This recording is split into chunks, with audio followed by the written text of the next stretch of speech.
Hello and welcome to the Hunting Illinois podcast. I'm Jason. With me over here is Reed, and Hello. calling in remote is Curtis. Hello. Hey, buddy. All right. So this podcast, we're going to be talking about kind of some late season things to do and some stuff to do in the coming year or two. So just ideas to get you out in the field. I mean, deer season's kind of coming to a close here in a couple weeks. We're here right before Christmas time, and we got a couple more weeks left of deer season. So we'll talk a little bit about some of the activity that we've seen in the woods so far. But then what do you do after that? And I mean, turkey season might come quick, but it is a long way off. So we want to try to keep getting outside, keep having fun. So we're going to kind of go over some of the ideas of what opportunities are still out there on the landscape for you if you want to not get cabin fever this winter and try to get out, Really highlight some fast action stuff too, because I know if you're anything like me, I've spent a lot of time now in a tree up to this point, just watching stuff, and I'm ready to squirrel hunt, because we sit in those trees and everybody thinks the same thing, like, oh, you think I could shoot that squirrel with my bow? Would that mess up my deer hunt? You're thinking that 100 different times. Well, now just hang your bow up and go out squirrel hunting, and guess what? You can start shooting at squirrels and having some action. But squirrels aren't the only thing. We got lots of fun things to talk about. But you were out actually hunting this past weekend, Jason. How did that go? Sure. Yeah, I had a mentor go out with me, and they unfortunately didn't see anything. But I was sitting there, and around 4 o'clock, it gets dark with the overcast anymore. It gets almost dark before 4:30 when the sun goes down because of how cloudy it's been. But right around 4:05, I saw a whole line of deer about as far as you can see in the woods. I counted 11 by the time I started seeing them. There was an opening. I could just see them walk through, and it was just one after the other. And some big ones, some little ones. I couldn't see any of their heads. I imagine it's all a bunch of does, but it's pretty cool. I mean, I think we were talking about it where they're probably heading to some food resource that's going off right now. I just didn't know where that was. So they're up on a ridge, and I couldn't see where exactly they were going to, and they entered in a thick spot and they never came out the other side. So I think they went off the bottom of the ridge there and went down to the bottomlands there in the afternoon. But so that was pretty cool. And then talking about squirrel, I did see my first piebald squirrel, and I believe it was a fox squirrel, but I'll see if I can get a good image. I had a recording on my camera. If I can, I'll throw it up on this recording and you guys can see it. But it was a white squirrel with a reddish brown dot in the center of its back and then a bright red tail, which looked pretty cool. That sounds awesome. I think this has got to be like our number one target animal for Learn to Hunt right now is this squirrel, It was hanging out in the same, it was probably in the same cluster of trees there. So it's probably there. If we go back there tomorrow, I'm sure it will be hanging out. Jason's got a point on the magical squirrel. We'll see. Mm-hmm. Might be back there behind their heads the next time we do a podcast. Let's see. Yeah, there you go. Yeah, mounted right there. Yeah. Actually, it'll take longer than that to mount it. But anyway, It would look good back there, I think. Yeah, we need some more decor for sure. Yeah. How about you guys? Do you guys get out at all? I need to get my bow worked on. I still, at the end of bow season, my string jumped off my cam, and it was a brand new string. So I kind of want to take it to the place I got the string put on so they can make sure there's no damage to the actual strings. I don't know if any of that would be covered under warranty or not, but I at least want them to check it out before I start flinging arrows again. So I don't know. I might be done with deer myself, but definitely been looking for opportunities to go waterfowl hunting, and then squirrel, man. Squirrel's been on fire. The weather has kind of sucked for a lot of kinds of hunting, but the good thing about squirrel is as long as it's not windy, you can usually have a pretty good squirrel hunt in the late season. When the leaves are off, you can see a long ways. And there ain't nothing wrong with squirrel hunts to me. I love finding areas I can go with my 22 so that I can put like little mini spotting stalks on the squirrel. And it's almost like a mini Western hunt, It may not be as cool as an elk or a pronghorn, but squirrels are pretty tasty. You pan fry them up with some gravy and taters. I'll eat that any day of the week. No, for sure. And I think I've seen more squirrel this year. I feel like I've seen more squirrel this year than any other. I don't know what it is. I know there was a good mass crop this year, so they might have just been running around like crazy, wrapping all the acorns up. But I mean, they're everywhere, and I feel horrible because last year we went and we're kind of restricted to our mentored hunts to the day that we schedule it, and we took people out when it was really windy out, and they didn't have that many opportunities on squirrels because it was so windy out. But anytime I'm out now and I see so many squirrels in the same area that we took those folks out to, I'm kicking myself. I'm like, oh, I wish they were here right now. Because I'm seeing, I mean, anywhere between, 10, 20 squirrels in a just from my deer stand at any time. I mean, it's insane. I think the best part about squirrel hunting is when you get out there in late January, early February before season close, it's still, I consider it late season deer scouting because Hmm. all the deer signs still fresh. It's what they're doing from December to January, and it's good information to keep for next year. So I often hit up deer areas while I'm squirrel hunting. So For sure. Absolutely. That's a great point. That's my favorite time to deer scout, honestly, even though it's people don't think about it because it's after the season. But with all the leaves off the tree, it's easier for me to visualize what the deer are doing and why. it's Because when fresh. you see trails right in the early fall, you can't tell where it goes because there's so many leaves on the tree. It goes off to Never Land for all you know, off in the trees. But now you can actually visualize, oh, I see this trail's hitting that trail. I see this is heading to that. You can start to really put those features together, almost like you can see the landscape from above in the winter. So I love deer scouting. Plus, you can tell exactly what are like the primary trails because well, you can almost see them when you're driving by sometimes. You might be driving 50 miles an hour and look down the woods and see a really nice trail through the woods. So I love scouting this time of year. Hmm. Yeah, just getting out in the landscape and seeing new things. I know this is going to be a goofy way of describing this, but I'm going to say it anyway. How I look at it, whenever I'm walking around new areas in the woods and things, and like places where I would have found a trail and I sat there and I never went farther and I never went around the corner of the next bend or whatever. If you remember the old Age of Empires video game or a computer game back in the 90s, or any game you play now where you have like little people and they have to chop wood and then you make an army and you have to go around the map. As you're going around the map, it's black. And then until you move into those areas, it becomes lit up and then you can see what's there. And it's my mental map in my head of what's actually on the landscape and what features are around there. And I just love just find out what's around the next bend. And sometimes I just go for a walk, and it just gives you a whole idea of that whole complete picture of why the deer were going that way. Is because there was a giant oak tree over there. You didn't even walk over there to see. So it's great. And then also as you're walking around, as it gets even later, I mean, then we can talk about shed hunting. I mean, we'll have a whole other podcast probably on shed hunting tips. But as you're out, that's just another thing you do, walking around. And then when it gets snow on the ground too, that adds another feature. I mean, Oh, all reasons to be out in the woods later in the wintertime. yeah, I love the snow. You get a nice little dusting, 2 or 3 inches of snow, and there's no more secrets anymore. Everything that happened, all the activity that the mammals did at night that we don't get to see is now they've left like 3-dimensional shorthand for us to read and trace back. And it's such an opportunity to learn about animals. I tell people, you'll learn twice as much about animals as you will going to college if you just go out in the snow and find a track and follow it. Because you're going to see what that animal did, where it's going, why it went there, when does it start running, where does it pee. All these things become apparent with a little bit of snow on the ground. This is kind of a sorry subject because unfortunately we have not had any good tracking snow yet this year. Maybe some of the folks up in northern Illinois have, so congratulations. But you get south of, I don't even know, much further south of Rockford, and we haven't had much of anything to go on so far. Yeah, and the forecast is not looking good. Like we were going to talk about ice fishing, but I don't think that's ever going to happen this year. I mean, it's going to be El Nino, I guess it is this year, so it's going to be wet and warm all winter long. So we'll be talking about other things you can do in the rain, I guess. But so yeah, man, going out scouting, squirrel hunting. Squirrels open until February 15th, and a lot of this places up north. I mean, some of them have been shut down during archery season. That might not open up until January 15th. So the squirrels haven't really been messed with at all. So it's prime time. I think squirrels also have a mating season in late winter time too. So they'll be out running around. It's going to be squirrel rut. So you can go out. More reasons to squirrel hunt. I mean, yeah. Exactly.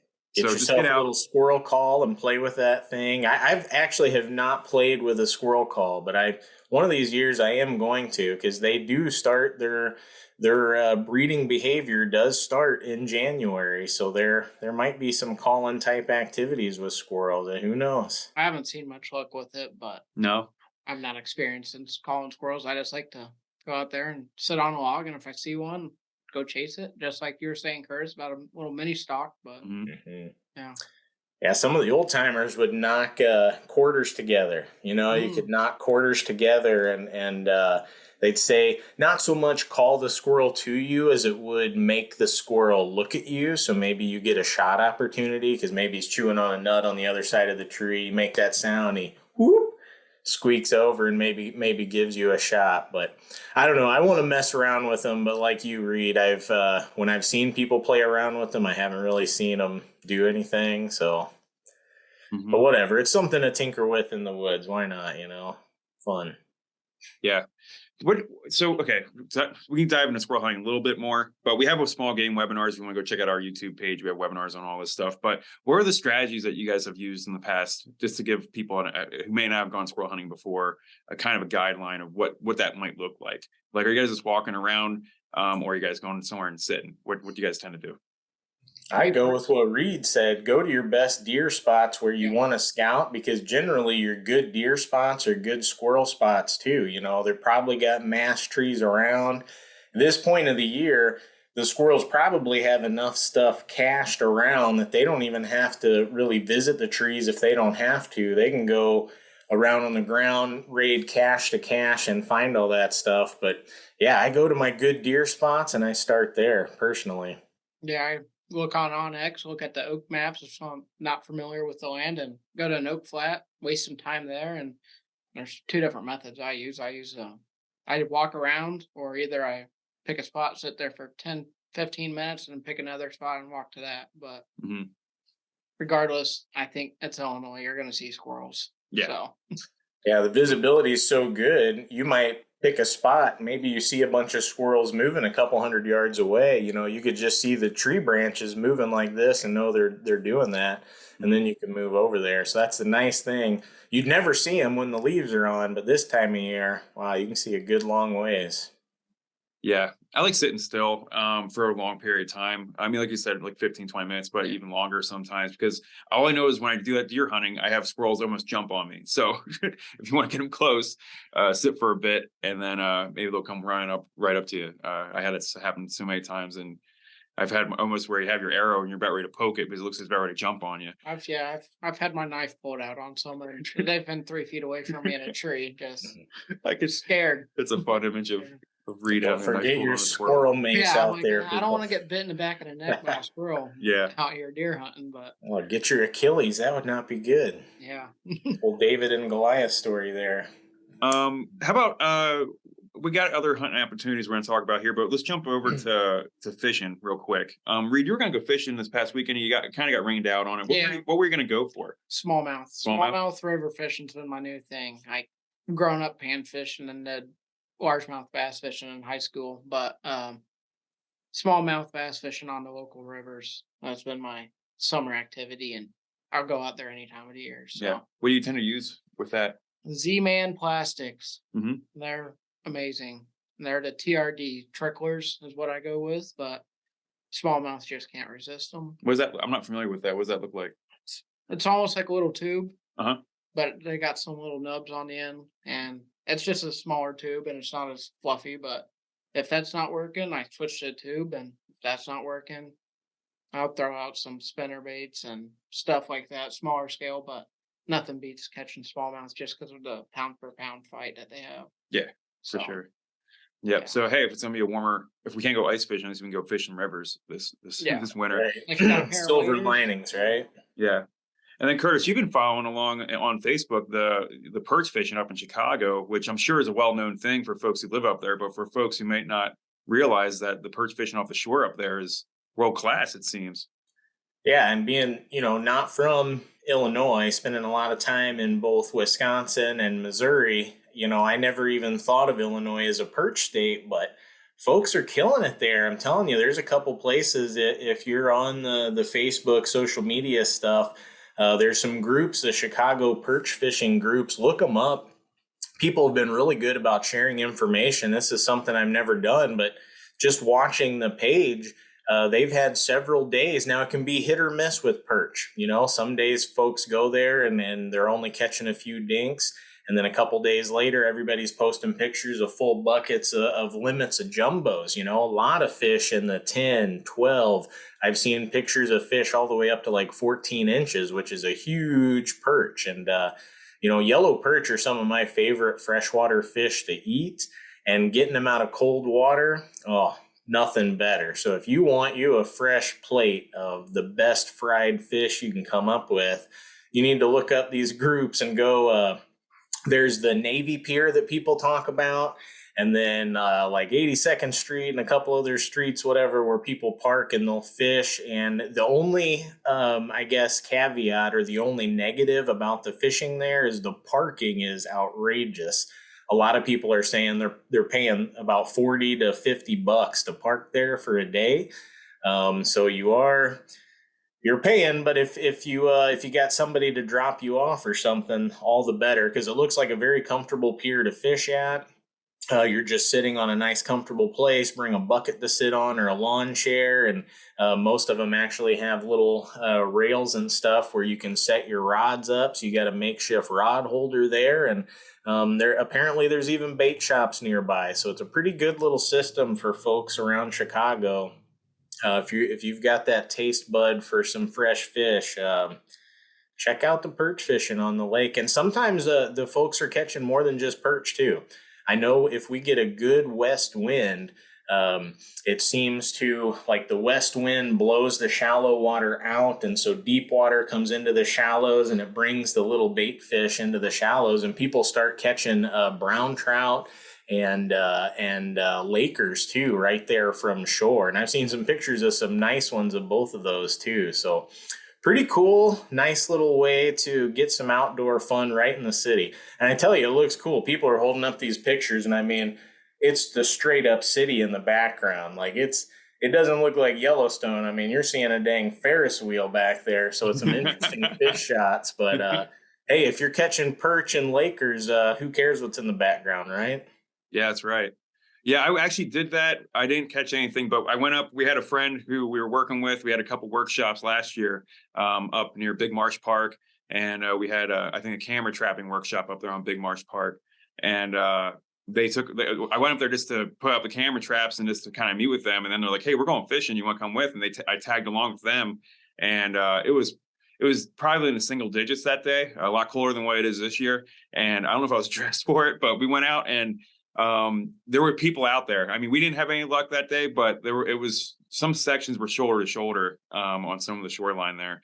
And but it was super nice and real talkative, and it was just a fun time. I mean, it's like you said, it's something you don't think about with this urban fishing. And it's such a great opportunity for people right there in the city to try to get out and do that. If you're not familiar with it, go check it out for sure.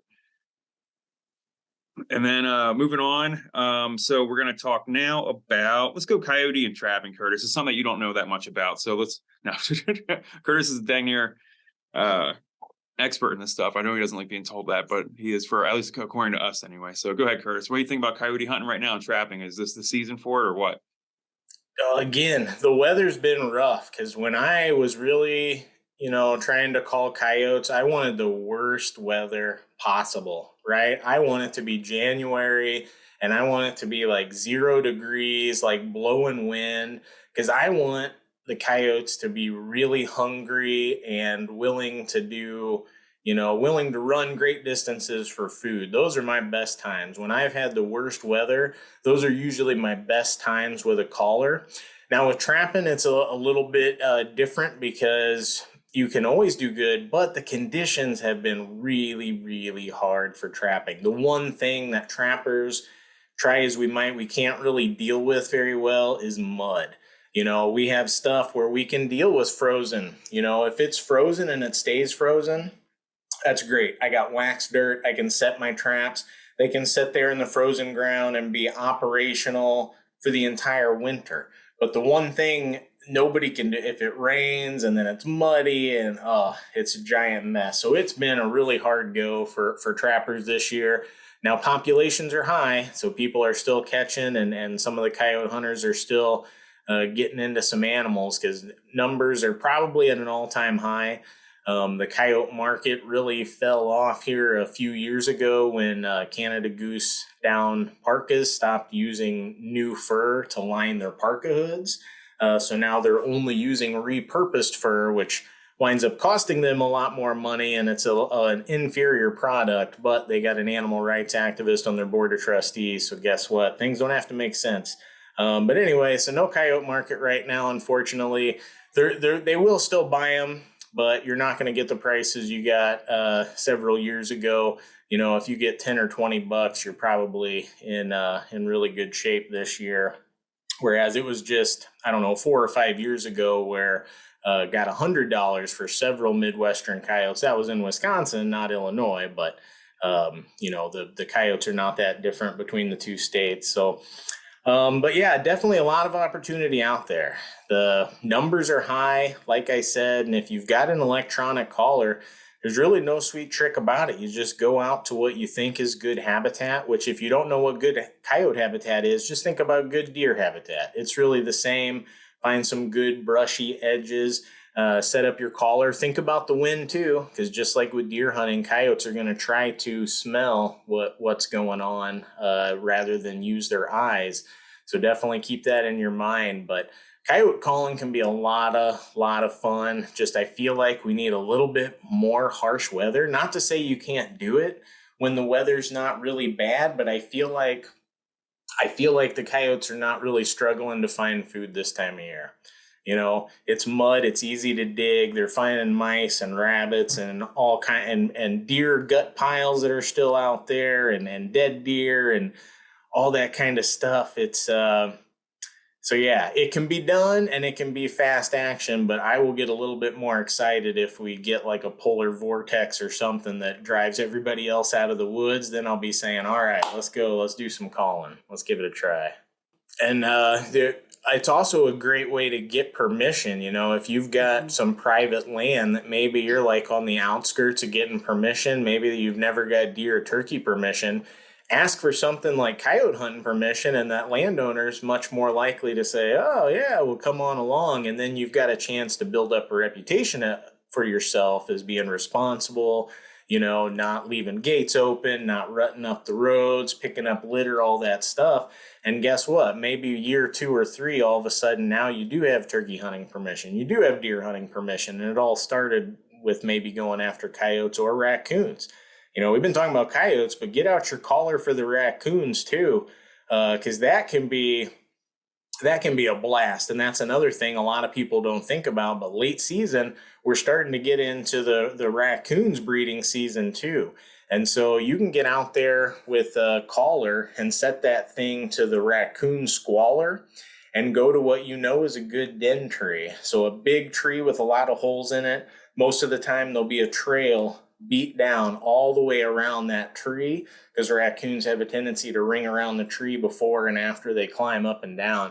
But you'll find signs, you find an active den tree, turn on that caller, and if those raccoons have not been called at recently, which is usually a pretty good chance because there's not that many people that do that, it's going to be a matter of minutes before a 20-pound grizzly bear is running out of that tree trying to tackle you, basically. So you know, it can be fun action, it can be a lot of noise. Raccoons make some of the most terrifying sounds that you can hear in the woods, I think, when they're angry. So a lot of fun things. It can be fast action. You can do it even during the day. You know, during the daytime, you set up your caller close to a den tree, set it on the raccoon squall, which sounds like just demons fighting. You know, it's just horrible sound, but wow, that'll wake up the old raccoon out of there and he'll come out thinking there's some kind of fight. And so that could be a lot of fun too. And the raccoon market is unfortunately like the coyote market, where it's down. But last I heard, Grunwald Fur and Wool, who he picks up fur all around Illinois, somebody got, what was it? It was about an $8 average for their green raccoons. So not great, you know, not the $20+ we were getting in 2012, but there is still a market. And also, like we always kind of pitch, personal utilization. It doesn't matter what the fur market is paying. If you want to get some of the best warmest and also most interesting hunting, fishing garments you can come up with. Use your own fur. Save up your own coyote, save up your own raccoon, get a hat made. There's furriers around. I don't know any specifically in Illinois, but right up in Wisconsin, Don Bierman of Wild Things Fur. It's about $60 if you provide your own fur, your own tanned fur. He'll sew you up a mountain man hat, and it's one that lasts for multiple generations. Warmest hat you'll have in your entire house, guarantee. It'd be so warm that you wouldn't even be able to wear it this year, unfortunately. But if we get a colder year, you'd be dang happy that you have it. So personal utilization, definitely, it's a good time to do that because fur prices are low, but that doesn't make the materials any less quality. Raccoon in particular, it is incredibly warm, incredibly. You make a raccoon hat, and if you go ice fishing or ride your ATV, anything like that, you're going to be wanting to put that hat on because I promise you, it's warmer than the $300 Sitka hat that your buddy has. Wow. Just go back over a couple things you said that some people might not know. So you said that to look for a den tree, they ring around the tree when they come out. They like walk in a circle around it, or what does that mean? Yeah, so it's just looks like a deer trail entirely around the tree. And that's just because they run that so often, there'll be a beat down. So yeah, any tree that you see a trail all the way around it, it's almost always a den tree. Wow. Another reason to get out in the snow, huh? You see that pretty Yeah, clearly? you can see them without the snow too, because just imagine they live there. So every day they're running around that. So there's an actual beat down trail on a good den tree. If it's one they use year round. Some den trees are temporary, so they may not have that. And, some raccoons will find underground dens to use or rocky outcroppings, things like that. Not all of them are using trees, but any kind of den, you set those collars up, and this is the time of year that the raccoons will run out looking to fight you. Wow. And then you use the term green raccoon. What's the green raccoon? Oh yeah, so that's not would not be scraped and then stretched and dried. So in fur preparation, your first step is always going to be to skin it out.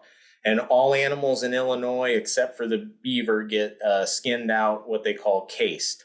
So they're basically a hole in the back, peeled off like a sock. Beaver is skinned out open, so it's actually cut all the way down the front and peeled off like a jacket rather than a sock, but that's the only animal like that. And so green would be that fur right then. So as soon as you skin it off, it's green. Now, if you take the extra steps of flipping it inside out, putting it on your fleshing beam, and taking a two-handed fleshing knife and scraping all the fat and any chunks of meat off there, that's called scraping it. Then you would take that same fur and put it over a stretcher, which stretcher is kind of a weird name. You're not trying to stretch the fur so it's bigger. You're just trying to keep it its original shape so it doesn't shrink down. So you'll put it on something hard, either made out of wire or wood, to retain that shape. And once it's on there with all the fat scraped off for about, depending on the conditions, 3, 4, 5, or 6 days, somewhere in there, it becomes shelf stable. All the remaining fat has bled out of it. You can wipe it off with a paper towel, and basically it looks like paper. It's the skin is clean white, almost looks like parchment paper, and it's kind of dried in that, and that you can store in your garage, your basement, almost indefinitely. I mean, they say after maybe 2 or 3 years, that stuff starts to get stale, and most people will try to store it in cold storage or a freezer at that point. But once it's scraped and stretched, they're pretty much stable to just hang in your garage until you're able to meet up with your fur buyer or send them to the tannery, which I will recommend. There's an awesome tannery right in Iowa called Sleepy Creek Tannery. They do great work. They're not that far away.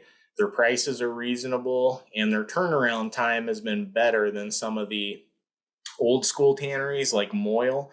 Moyle does awesome work, definitely, first in class, but generally you're probably 12 to 16 months until you get your fur back. Wow. Whereas at Sleepy Creek in Iowa, it's been more like 6 to 8 months. So a lot quicker turnaround. And to me, I think they're product looks just as good.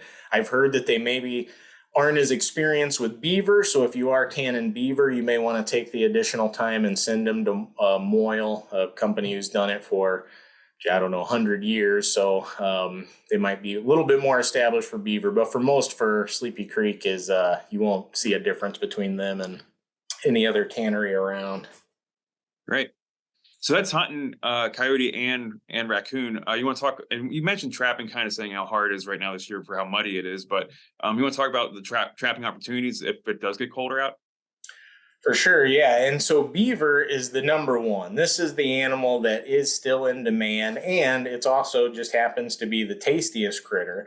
I know we made a whole bunch of beaver sticks this past year, and we had a lot of people that told us it was better than any deer stick they ever had. So because of all these reasons, there's a lot of interest in beaver. We're working right now to try to get a beaver trapping workshop on the schedule.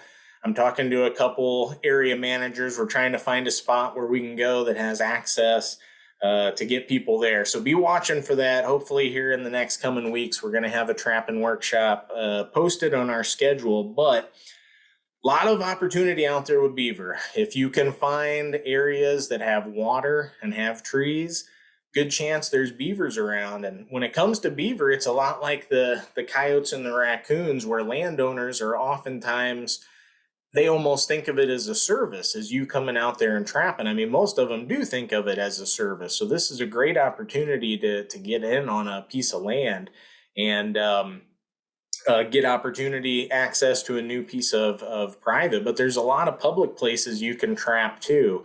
And with trapping numbers being a little bit down, you can sometimes find some easy animals on these public lands to trap with easy access that you can just go do. And the good thing about beaver trapping, it's water trapping. So we're a little bit less affected by the rain, at least the mud.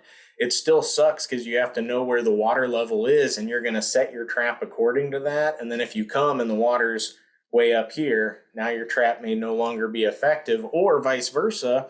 If the water falls way down, your set could be made illegal. So you have to make sure and watch all these things, because there's with beaver, you're generally using a body grip trap, which is, just think of a mouse trap. A mouse trap is a body grip trap for a little mouse. Beaver is just a bigger mouse. We use a bigger mouse trap. It's a 330 body grip is the most common. That's going to be set underwater, and the beaver's meant to go through that square, hit a trigger, and it slams down on them and causes thoracic compression, and the animal dies really quickly, just like with a mouse trap. So because the trap's underwater, we're not as worried about the wind as if we're setting footholds underground for coyotes, but we still got to really pay attention to that water level, and especially dropping water, because a 330 has to be at least half under the water to be legal. So if you set that thing exactly half and the water drops 2 inches, guess what? You've got an illegal set. So most trappers are going to err on the side of caution, put that further under the water than you think you need to, and really pay attention to any changes in water level.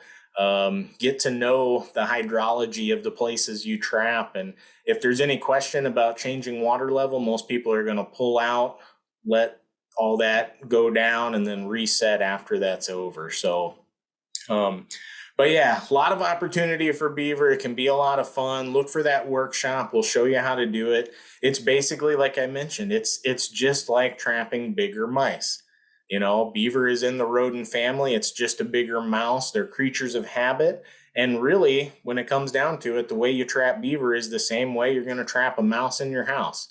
You find the runs that mouse uses, put something in its way that's going to be of interest to it, and hopefully you got it. Same thing with beaver. So hopefully we'll see some of you at that workshop, and we'll be able to describe it a lot better while we're doing it. No, for sure. I know trapping, it feels to me even more so than hunting, is so hard to break into if you don't know someone who does it already. I mean, it's all the gear and all the regs and things that are even more foreign than to some folks than what hunting is, I'm sure. And so if you're interested in trapping, I'm going to say this to the people listening, email us and let us know where you're at. I mean, we can only have so many of these workshops. I know we're kind of limited to where we can actually go and trap at on public land, but if you're listening to this and you're gung-ho and you want to learn trapping, let us know where you are and we'll try to plan and find spots around where if we find a pocket of folks who are really interested in this stuff, we'd be happy to work with you and try to get in that area. So we don't have to drive across the state to come to our workshop. So be happy to hear from folks and see who's all interested in that. And it's been a lot more than what I mean, with the trend of everything going down, I mean, trapping is pretty popular with more folks than what people might imagine. So you might not be alone, and we might be able to hook you up with other folks too who are interested in trying it out, and just let our program do its thing and try to get that going for you guys. Yeah, we can certainly try to be your mentor. It helps if you got a buddy right there near you that can help. But if you don't have that, we can certainly try to fill that void and be somebody you can ask questions to. You know, there's no stupid questions. We're always out there to help anybody who wants to get into the outdoors and do stuff. And for what you were saying, Jason, I think trapping just has a lot of appeal because it opens up so much more of the year to do stuff outside. Mm-hmm. You know, we got so many people who are fishing and who are hunting. And then maybe January comes and they're kind of scratching their, well, what do I do now? You know, and trapping fits in there great. It's a great opportunity to go out and learn about wildlife and get some awesome resources to deal with it. Because most of this hunting, we're only getting food, but you go out beaver trapping, you're getting a bunch of food. You're talking beaver is a lot of food too. I mean, your average adult beaver is going to be 40 to 50 pounds. And you hear some beaver up around Lake Michigan around 90 to 100 pounds. So that's not off the table. So we're talking about an animal that you wind up getting almost as much meat off of as a deer. But then you've also got the entire hide, which thanks to the show Yellowstone, beaver prices are really high. Mm-hmm. You might think, how do those two things go together? But it's cowboy hats. Really good, high-quality cowboy hats are made of beaver felt. Anything else is not a good, high-quality cowboy hat. They can make them out of silk, and they can make them out of other things, but anybody, and I'm not a cowboy hat aficionado, but people who are will tell you if it's not a beaver cowboy hat, it's not a cowboy hat. So because of Yellowstone, everybody's wearing cowboy hats because they want to look like one of these guys, I don't even know their name, but they want to look like Kevin Costner, I guess. And so beaver prices are high because of that. There's also the castor glands that you can take out that have also commercial value. Dry those things out, and it's not hard to do. Take off the membrane. And when you're peeling them, you'll see these right down by the vent. They look like two brains that lie on either side of that straight cut you make all the way from the chin down to the vent. You just cut those out, remove the membrane, hang them on a nail in your garage or basement, wherever it is, for a few days. They dry out and boom, you're done. That's all you got to do. Throw them in a box. They sell them by weight. When castor prices are high, which they were 2 or 3 years ago, you can get about $90 to $100 an ounce for the dried, or for a pound for the dried beaver castor, which off a big beaver in the spring, I mean, you might be getting close to a third to a half that on one beaver. So, you know, you're talking this stuff really adds up when castor prices are high. Now, castor prices are a lot lower now because in general, as the fur price goes up, castor price goes down. It's one of those reverse relationships that basically the castor demand is completely fixed. This stuff is used in like new car smell and a bunch of weird things that you wouldn't even think about. Right. But they have to buy so much every year. So if people don't trap enough beaver, boom, that's when that price goes up to a $90 to $100 per dried pound. Right now, it's probably at about half to a third of that. It's low because the pelt prices are higher. But still cool that you get so many different resources you can get from just one animal. And that's not even talking about the oil sacks, which you can grab off to use for your coyote trapping. The feet, which I know people that sell the feet for $1 a piece to people to make keychains out of them. And the tail. Ice fishermen will buy the tail, cut it up for bait. Also, people who make leather goods buy the tail. And I've seen some beaver tail wallets, 30 years old. They look better than my cowhide wallet that's like 5 years old. So the beaver tail, super super good leather as well. So there's just so much to love about beaver. Why doesn't everybody beaver trap? I don't know. Well, it's a lot of work. They're heavy. There's those things. But you see this workshop, you come out with us, give it a try. We think you might like it. Absolutely. And I mean, just for people who might be turned off by hearing all the different things that you can use on a beaver, it's promoting the use of it all. I mean, it's like you said before, Curtis, I don't want to deep dive into this right now, but we've talked about how you go hunting for deer and you eat it for a meal and you might get a couple months of meat out of it, but then you go trapping, you use their fur, you use all this other utilization for the animal, and the fur lasts for generations. So to say it's better or worse to go hunt deer versus go trapping, you've always made a great argument that trapping is almost more ethical than hunting deer for one meal. Yeah, I would just put them in the same boat. I mean, Yeah. as long as you're utilizing what you harvest to the best of your ability, then I think you're doing great. And I think trappers and hunters both have the ability to do that. Now, both I think fall short from time to time. We could always do better, but yeah, like the people that say that trapping is wasteful or anything like that just haven't fully thought out those arguments in the right way, probably because they don't understand it. So, but yeah, awesome thing to try. And, another thing we haven't even mentioned, but there has been a whole best management practices, a whole study by the Association of Fish and Wildlife Studies to actually look at the humaneness of trapping. And this has been one of the largest and longest going research projects on wildlife that has ever been conducted, which a lot of people find that strange to hear, but it's been going on since 1997, I believe now. And you can go to the Association of Fish and Wildlife. You can search for their website, AFWA, just AFWA, Fur Bear Management. And you can pull up all the BMPs, and it goes into all the testing they've done on all these different traps. And they actually look at animals after you've caught them, grade all the scores, and look at the humaneness of trapping graded on a scale created by the ISO, the same international standards organization that develops standards for agriculture has developed standards for trapping. And guess what? The devices that we use, they pass with flying colors, just, the same as how our farmers today have to do certain things to make sure that their animal welfare is met.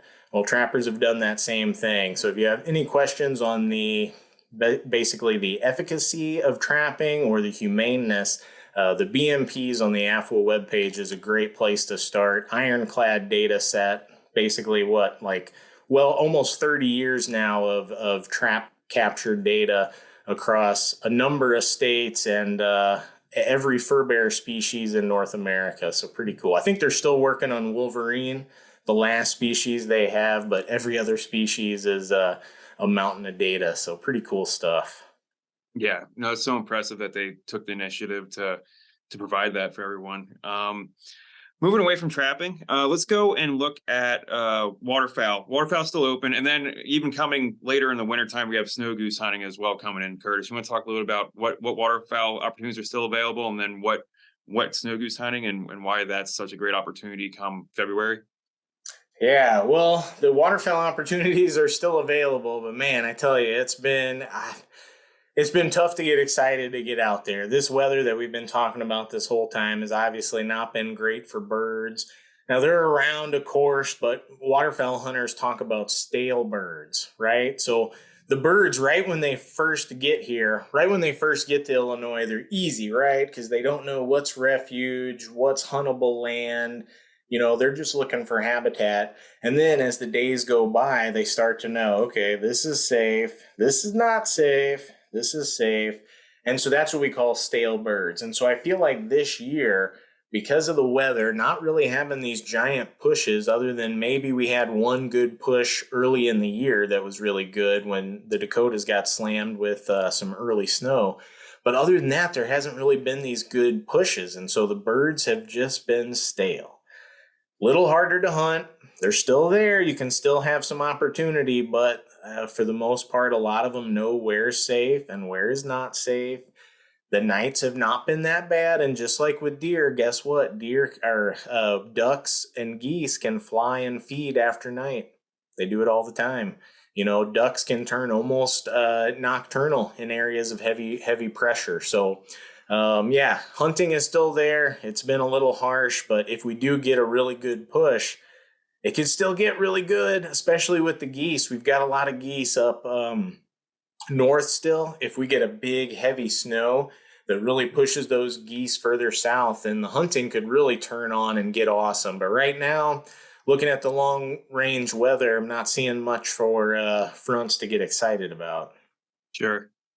And then how about the conservative goose season that comes later in the year?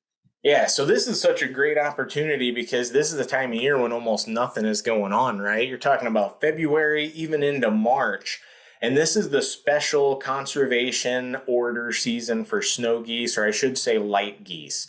So snows, blues, and Rosses all count in this. There's no limit. They've got special regulations, you know, where it's really opened up. Like you can take the plugs out of your shotguns. You can use electronic collars.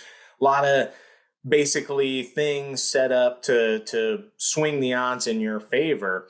And that's because snow geese, the lesser population of snow geese had got such a intense population because basically all the management done for waterfowl affected all waterfowl, which is great. The only problem is it affected snow goose so much that a ton of them were surviving the migration way more than should have survived, and they were all trying to nest on a smaller and smaller piece of nesting ground in the Arctic around Hudson Bay, and they basically ate themselves out of house and home. Snow goose are called grubbers, so they don't just browse, they actually grab the plant, rip it up, and eat the whole thing, root and all. So it's worse than just grazing. It takes longer for the ground to recover. And as you might expect, the tundra takes way longer to recover than most ecosystems. So they've gone to great lengths, so much so that they've even bombed snow geese up in Hudson Bay to try to control their numbers. But this ongoing conservation order is just, it's a way to try to reduce that population as much as possible to mitigate the harm they do on their nesting ground up in the Arctic. And it's a good opportunity for hunters to get out. I will say it is the easiest to go with a guide. Mm-hmm. Otherwise, it's jump shooting. Jump shooting can be good. I've had good jump shots, but otherwise you're talking about people have thousands of decoys out. Who has that? You know, it's tough to do on your own if you're decoying them. Yeah, because the flocks are so large that you need 1,000 decoys to make it look realistic. That's where the flock has landed at. So you're trying to call a giant flock over to 6 decoys out that you normally have for a waterfowl set. Doesn't look realistic or appetizing to them. Yeah, it doesn't look like anything. Now you can use socks, which are easier than, you know, socks are like just the hollow decoy. And I think they look good with the wind. You know, they move a little bit.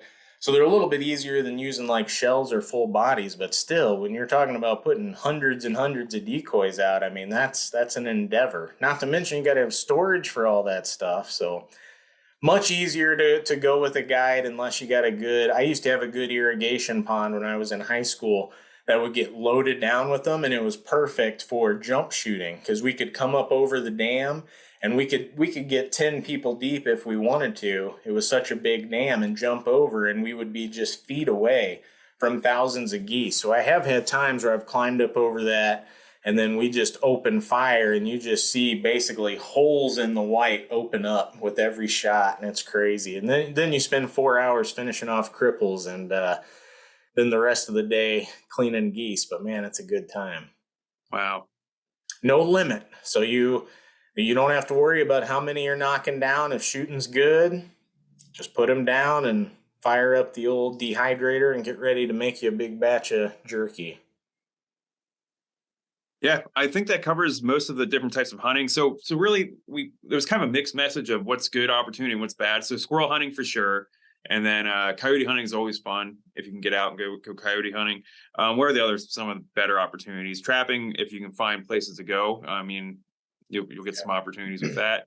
The perch fishing is hot right now. Perch fishing's been hot. Yep. Cool. And then eventually, I mean, we mentioned, I think, shed hunting too. I'm not sure if we did or not, but eventually shed hunting will come up. What are some other, besides hunting, what are some other winter activities? I mean, we're always talking about, not we, but it feels like the society at large talks about how depressed people get in the wintertime. And I'd like to know if I'm just talking now, but like, I wonder if people are getting outside and doing some of these activities that helps fight some of that as well. I imagine it would. So what are some other things that you guys look forward to doing in the wintertime that some folks might not have thought of besides hunting? I pack a ruck, a weighted backpack. Really? I about 40, 50 pounds. Yeah. I just go for a walk, and I'm deer hunter, so obviously I'm gonna be looking for a deer sign to pass my time. But usually throw my tree stand on my back and pack it full of clothes and go on for a walk. Nice. So, Excellent time to scout. Mhm. Like you're talking about, you can see so good, especially you get that snow. Yeah, get out. And I think getting out helps big time with the cabin fever, because a lot of that is people are just tired of being in their house, lack of sunshine, vitamin D. Getting out and doing something makes a big difference, I think. No, for sure. No Yeah, I'm looking matter forward. what it is. Yeah, I'm looking forward to getting my dogs out. Like, I feel like I like to run on public land, and go to some of the fields that might not have any pheasants in them, but still let them run around the tall grasses and stuff that I'm normally deer hunting over. So I don't usually take them out from September to January 15th. So after January 15th, I'll definitely be out on the landscape running around with my dogs. So always good excuse to get outside if you have some dogs with you. Speaking of which, how's your dog doing, Curtis? I know we're getting down to the end of the thing, but how's Ekko doing? Good, good. She's still over at overall retriever training, so she's still in the middle of that, but be picking her up pretty soon. So definitely excited to get her back and start on her training here. But excited about all the things she's done with Matt over there. I've got a fenced in yard here, and so one thing that I had gotten really bad about is I just go outside with her. I haven't trained her on the lead like I did my last dog, because my last dog I didn't have the option of having a fenced in yard, so it was basically forced me to do that. So that was one of the big things, is getting her to Matt so she could get some real real hours of lead time, because it's when you're busy, you got jobs, you got other things going on, it can be hard to devote the time to a new puppy. Definitely recommend taking them to a professional like ORT and letting them handle some of those harder things, because now when she comes back, I've already seen the video, she's comfortable on a lead, so now it's easy for me. It won't be a fight. I can just put her on the lead, take her a walk out front, and really keep up all that good progress that they've made at ORT with minimal effort. So definitely excited to get her back. We've been missing her around. It's quiet here without a puppy. Like, you probably couldn't even imagine your house without dogs in it, Jason, could you? No, not at all. Yeah, we got three. And yeah, I got a Spirit Spaniel in right at February 2020, so right before COVID hit. We got a Spirit Spaniel, and we had all the time in the world to train him. And then just this past June, we got another Spirit Spaniel. And I imagine, I don't have kids yet, but I imagine some of us having like the first kid and then having the second kid, where the first one you put a lot of time and effort in. The second one might scoot by a little bit more than maybe the first one did. So the second one's a little terror, kind of. I mean, he's gotten better, but we definitely haven't trained him. Is that similar to your just talking about how you had a fenced in backyard and stuff? I mean, we haven't taken him to the puppy classes that we took the first one to, and all the training that we put in the first one. He's definitely a little bit more of a wild child than his bigger brother there. But yeah, man. So yeah, everybody just get out. Coming up for the program, we're gonna try to get some trapping stuff going. Like Curtis said, go to our Facebook, go to our website, see what we got coming up. We're gonna try to get some butchering stuff, some cooking things, things that we're gonna be doing here in the off season. So just follow along, and we'll get that stuff posted. That'll be coming out probably in January here after the break. And the one thing we do have posted is the Waterfowl ID workshop. Yeah. So that's going to be in the spring over at Chautauqua. But anybody who is, I mean, even if you're not interested in waterfowl hunting per se, if you want to learn more about ducks, we're going to do a deep dive into identification. And, if looking at birds is something that interests you, this will be a fun workshop for you. We're going to start at the Chautauqua headquarters, and then we're actually going to do some hands-on stuff there with ducks on a stick and pictures and go through all the ID in the lab. And then we're going to go in the field and practice those same skills on birds actually flying, which, as most of you know, is a lot different than looking at a nice picture of a beautiful bird or a duck on a stick right in front of you. So we're going to practice it in real time. Should be a fun workshop, and we hope to see a lot of you there. Absolutely.